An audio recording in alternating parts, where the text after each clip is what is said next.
உலகத்தை எங்கும் பறந்து வாழுகின்ற டான் தொலைக்காட்சியினுடைய நேயர்களுக்கு வணக்கம்.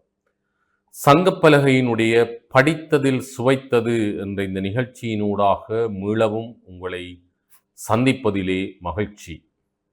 இந்த காலம் என்பது எங்களை நோக்கி அதிக அளவான புலம்பெயர் நாட்டினுடைய உறவுகள் அல்லது அங்கு படைப்பாளர்களாக இருக்கின்ற பலர், சிந்தனையாளர்கள், கல்வியலாளர்கள் என்று பலர் இந்த மண்ணை நோக்கி வருகை தந்து தங்களுடைய படைப்பு வெளிப்பாடுகளை வெளிப்படுத்துகின்ற ஒரு காலமாகவும் அமைந்திருக்கின்ற தன்மை கருதியதாக மிக அண்மையிலே நல்லூர் துர்கா மணிமண்டபத்திலே அறிமுக விழா கண்டிருக்கக்கூடிய ஒரு அற்புதமான நூல் குறித்த படித்து சுவைத்த அனுபவங்களை உங்களோடு பகிர்ந்து கொள்வதாக இன்றைய நிகழ்ச்சி அமைய இருக்கிறது. குறிப்பாக உலகின் மூத்த மொழி தமிழ் மொழி என்ற தலைப்பிலே விக்டர் ராஜலிங்கம் அவர்கள் தந்திருக்கக்கூடிய ஒரு கட்டுரை தொகுப்பு நூல். மிக அரிதாகத்தான் இத்தகைய நூல்கள் வருகின்றன. பெருமளவுக்கு நாங்கள் படைப்பிலக்கியம் சார்ந்த நூல்கள் தான் அதிகம் வெளிவந்து கொண்டிருக்கிற சூழலில் நான் நினைக்கிறேன் அமெரிக்காவில் வாழ்கின்ற ஈழத்தமிழராக, ஈழத்தமிழ் அறிஞராக அறியப்படுகின்ற விக்டர் ராஜலிங்கம் ஐயா அவர்களினுடைய ஒரு முயற்சியினாலே அமெரிக்க தமிழ் மலர் கலிபோர்னியாவிலே இயங்குகின்ற அமெரிக்க தமிழ் மலர் வெளியீடாக இந்த வெளியீடு அமைந்திருக்கிறது.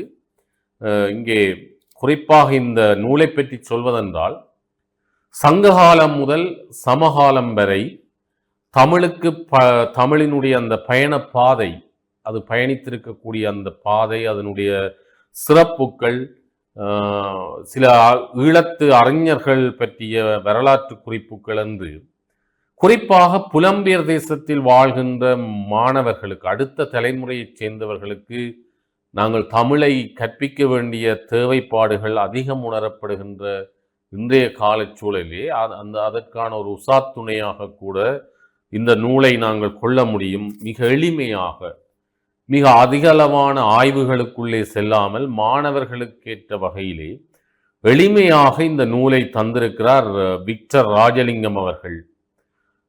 ஒரு MBA முடித்த ஒரு மிகச்சிறந்த ஒரு கல்வியலாளராகவும் அவர் இருக்கிறார்.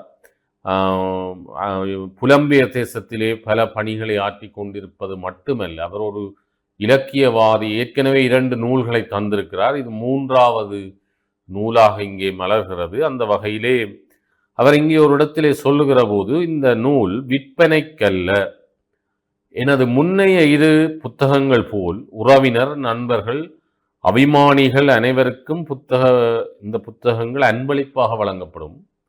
காணிக்கைகள் ஏதும் கிடைக்குமாயின் வளமை போல வாழ்வாதாரமற்ற விதவைகளுக்கும் தாய்மார்களுக்கும் அது நன்கொடையாக வழங்கப்படும் என்று ஒரு எழுத்தாளர் சொல்கிறார் என்றால், இதுதான் இலக்கியத்தினுடைய மிகப்பெரிய பயன். இந்த வாய்ப்பு எல்லோருக்கும் வாய்ப்பதில்லை. ஆனால் அவருக்கு ஒரு பல பணம் படைத்தவர்களிடம் நல்ல மனம் இருப்பதில்லை. ஆனால் விக்டர் ராஜலிங்கம் ஐயா அவர்களிடம் இந்த ஈழத்தமிழ் மக்களுக்காக, இங்கே ஆதரவற்றிருக்கக்கூடியவர்களுக்காக உதவ வேண்டும் என்ற ஒரு சிந்தனையும் இருப்பது என்பது போற்றுதற்குரியது. இந்த நூல் அடிப்படையிலே முள்ளிவாய்க்காலில் தம் உயிர்களை பறிகொடுத்த அப்பாவி தமிழ் மக்களுக்கு காணிக்கையாக்கப்பட்டிருக்கிறது. இந்த நூலுக்குரிய ஒரு முன்னுரை குறிப்பை நான் நினைக்கிறேன் அமெரிக்காவிலே வாழ்கின்ற ஒரு சட்டத்தரணியாக விளங்குகிற மார்க்கண்டு விக்னேஸ்வரன், விக்னேஸ்வரன் அவர்கள் தந்திருக்கிறார். இந்த நூல் குறித்தும் இந்த நூலுக்குள்ளே சொல்லப்படுகின்ற விடயங்கள் சார்ந்ததுமாக அவர் இந்த விடயங்களை சொல்வதோடு மட்டுமல்ல, இதற்கு முன் இவர் தந்திருக்கக்கூடிய நூல்களாகிய சிரிக்கும், அதாவது துன்பம் நேர்கையிலும் சிரித்து வாழ்வோம் என்பது அவருடைய ஒரு முதலாவது நூல். அதற்கு பிறகு ஆங்கிலத்திலே அவர் மற்றொரு நூலை தருகிறார், history of the dispossessed Sri Lankan Tamils என்று சொல்லி. அதாவது இந்த புலம்பெயர்ந்து சென்ற ஈழத்தமிழர்களுடைய அந்த வரலாறு, அந்த புலம்பெயர்வுக்கு பின்னால் இருக்கக்கூடிய காரணிகள், அதை அங்கிருப்பவர்கள் அறிய வேண்டும் என்ற நோக்கிலே ஆங்கிலத்திலே அவர் தந்த நூல் என்பது உண்மையிலே சென்றிடுவீர் 8 திக்கும் கலை செல்வங்கள் கொணர்ந்திங்கு சேர்ப்பீர் என்பதற்கு நிகராக இந்த நூலை கொள்ளலாம், அல்ல இந்த முயற்சிகளை கொள்ளலாம். இதற்கு அற்புதமான ஒரு அணிந்துரையை தந்திருப்பவர் ஒரு மூத்த பேராசிரியர், தற்போது கனடாவிலே இருக்கின்ற, குறிப்பாக கனடாவினுடைய தென்னாசிய நுண்கலை கற்கை மையத்தினுடைய தமிழ்துறை தலைவராக விளங்குகிற, இந்த மண்ணிலும் ஒரு காலத்திலே யாழ்ப்பாண பல்கலைக்கழக தமிழ்துறையிலும் சிறப்பாக பணியாற்றி இருக்கக்கூடிய செந்தமிழ் பேரொளி பேராசிரியர் பாலசுந்தரம் அவர்கள், இளைய தம்பி பாலசுந்தரம் சார் தான் இந்த நூலுக்கான ஒரு அணிந்துரையை சிறப்பான முறையிலே தந்திருக்கிறார். குறிப்பாக இந்த அவர் ஒரு இடத்திலே சொல்லுகிற போது, இந்த புறப்பொருள் வெண்பா மாலையிலே வருகிற ஒரு பாடலடியை எடுத்து காட்டி தமிழினுடைய தொன்மை பற்றி அவர் இங்கே பேசுகிற விடயங்கள் சிறப்புக்குரியனவாக அமைந்திருக்கின்றன.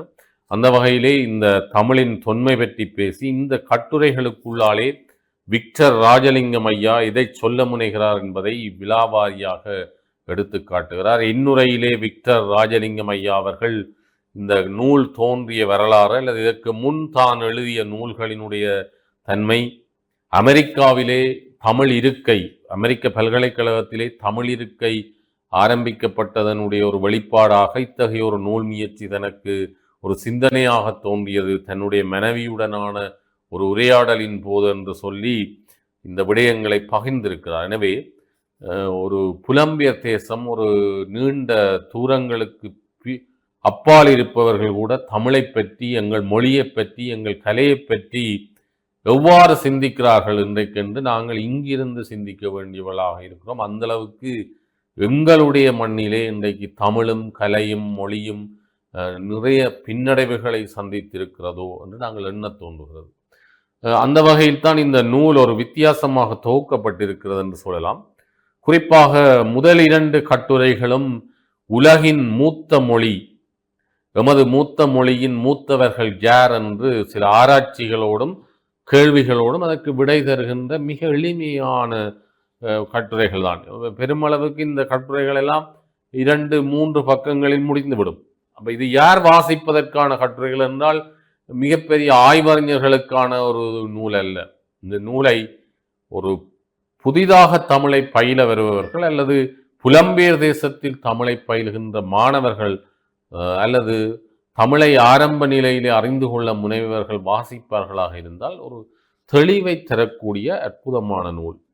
இந்த மூத்த மொழி தமிழ் என்பதை அவர் நிறுவுகிற போது ஏனைய மொழிகள் பலவற்றை எடுத்து காட்டி அந்த மொழிகளுக்கு முன்பெல்லாம் தோன்றிய தமிழ் என்று சொல்லி அந்த தமிழ் மொழியினுடைய வரலாற்றை வெறுமனே ஒரு உணர்ச்சியாக மட்டுமல்ல, அறிவு நிலை கொண்டு நிறுவுகிற கல்வெட்டு ஆதாரங்களை எடுத்து காட்டி சொல்கிற தன்மையெல்லாம் இந்த கட்டுரைகளில் இருக்கிற சிறப்பு. எமது மூத்த மொழியின் மூத்தவர்கள் யார் என்ற கட்டுரையிலே இந்த அகத்தியர் தான் தமிழினுடைய தமிழின் தந்தை அகத்தியர் என்று சொல்லப்படுகிற அந்த கருத்தியலுக்குள்ளாலே பயணித்து அதிலே இருக்கிற சர்ச்சையான பல கருத்துக்களையும் சொல்லி அதிலே இருந்து வந்த மூத்த மாணவர் தொல்காப்பியர், அகத்தியனுடைய மாணவராக விளங்குகிற தொல்காப்பியர் அவருடைய தொல்காப்பியம் என்று அதை நகர்த்தி செல்கின்றார். கணியன் பூங்குன்றனார் யாதும் ஊரே யாவரும் கேளிர் என்று சொன்ன அற்புதமான ஒரு சங்க புலவன்.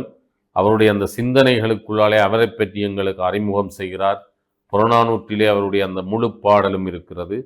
தமிழை வளர்த்த தமிழ்ச்சங்கம் என்று சங்கம் வளர்த்த தமிழ், முதற் சங்கம், இடைச்சங்கம், கடைச்சங்கம் என்று 3 சங்கங்களோடு தமிழ் வளர்ந்த வரலாறு பேசப்படுகிறது.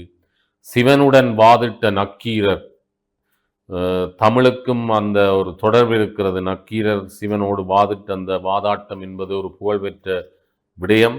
எனவே அந்த விடயங்களுக்குள்ளாலும் பல விஷயங்கள் பேசப்படுகின்றன.